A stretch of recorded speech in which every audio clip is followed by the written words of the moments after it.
Assalamualaikum warahmatullahi wabarakatuh. Alhamdulillahi rabbil alamin wa bihi nasta'in umurud dunya waddin. Qalu subhanaka la ilma lana illa ma 'allamtana innaka antal alimul hakim. Rabbi shrah li sadri wa yassir li amri wahlul 'uqdatam min lisani yafqahu qawli. Alhamdulillah, syukur kita kehadrat Ilahi yang mana kita dapat bersua sekali lagi. Di sini ingin saya mengajak para hadirin hadirat, marilah sama-sama kita dengarkan tazkirah ringkas yang akan saya sampaikan, iaitu 30 wasiat Imam Syafi'i yang bertajuk berbakti kepada ibu bapa.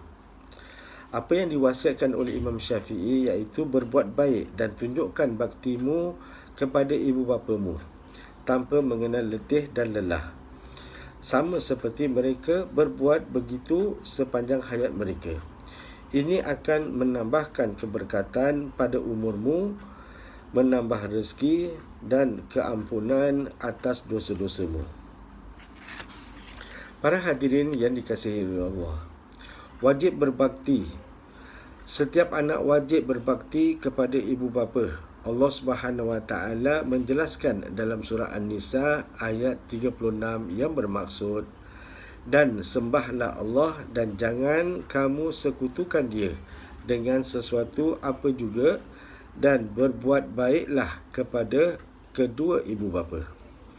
Nabi Muhammad SAW juga menyatakan kewajipan anak melakukan ihsan ataupun berbakti kepada orang tua. Ini jelas daripada kata-kata Nabi Muhammad SAW yang dinyatakan oleh At-Tabrani. Berbaktilah kamu kepada kedua-dua ibu bapa kamu supaya anak-anak kamu kelak berbakti kepada kamu, dan pelihara diri kamu daripada zina supaya para isteri kamu memelihara diri mereka. Jadi berbakti kepada kedua-dua ibu bapa adalah wajib, kerana ini adalah hukum Allah Subhanahu Wa Taala. Anak yang enggan berbakti kepada kedua-dua ibu bapa dianggap sebagai anak yang derhaka, dan perbuatan derhaka adalah satu dosa besar. Derhaka kepada ibu bapa termasuk dalam 4 dosa-dosa besar. Keadaan ini jelas berdasarkan kata-kata Nabi Muhammad SAW, dinyatakan oleh Imam Al-Bukhari. Sebesar-besar daripada dosa besar adalah yang pertama menyekutukan Allah, yang kedua membunuh manusia, yang ketiga derhaka kepada kedua-dua ibu bapa, dan yang keempat menjadi saksi palsu. Jadi perintah Islam supaya anak berbuat baik kepada kedua-dua ibu bapa adalah perintah yang wajar. Baru saja 3 bulan mengandung, si ibu menghadapi pelbagai keperitan. Badan mereka selalu tidak bermaya, kepala kerap pening dan terasa mahu muntah dan sebagainya. Apabila kandungan semakin membesar, hati si ibu diganggu oleh perasaan was-was, khawatir dan penuh tanda tanya.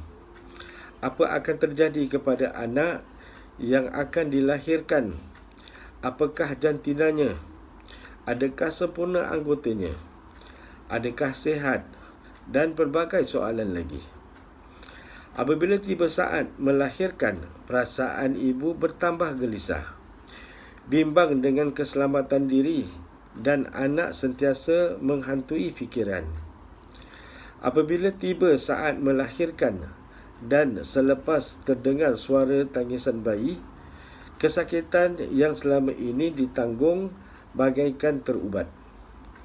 Anak yang baru lahir memerlukan penjagaan yang memerlukan banyak pembiayaan, tenaga dan ketekunan.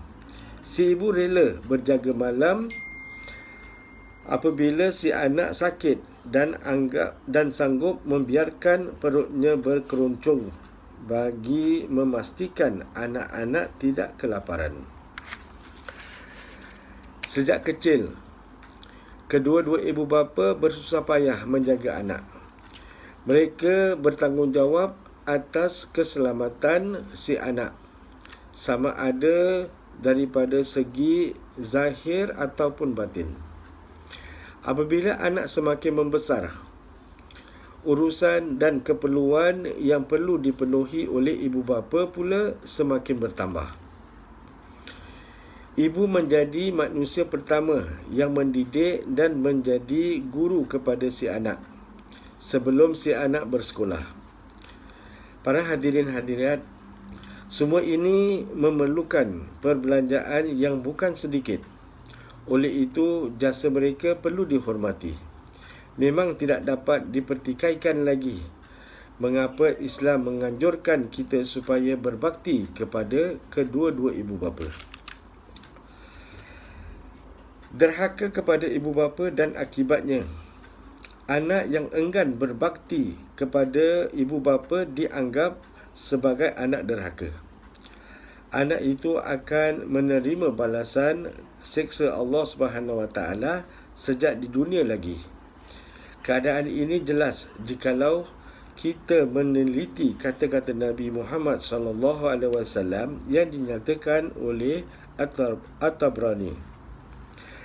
Dua kejahatan yang akan dibalas oleh Allah di dunia ini adalah zina dan derhaka kepada kedua-dua ibu bapa.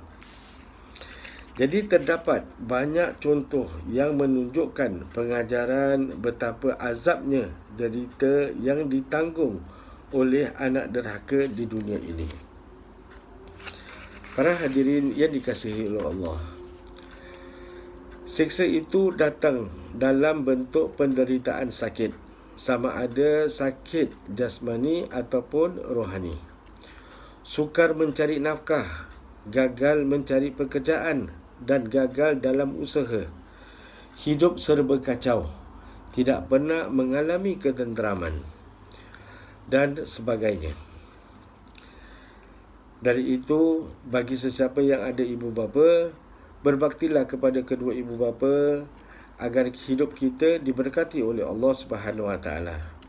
Sampai di sini saja buat ketika ini. Mudah-mudahan apa yang disampaikan memberi manfaat kepada kita, keluarga kita dan juga masyarakat Islam amnya.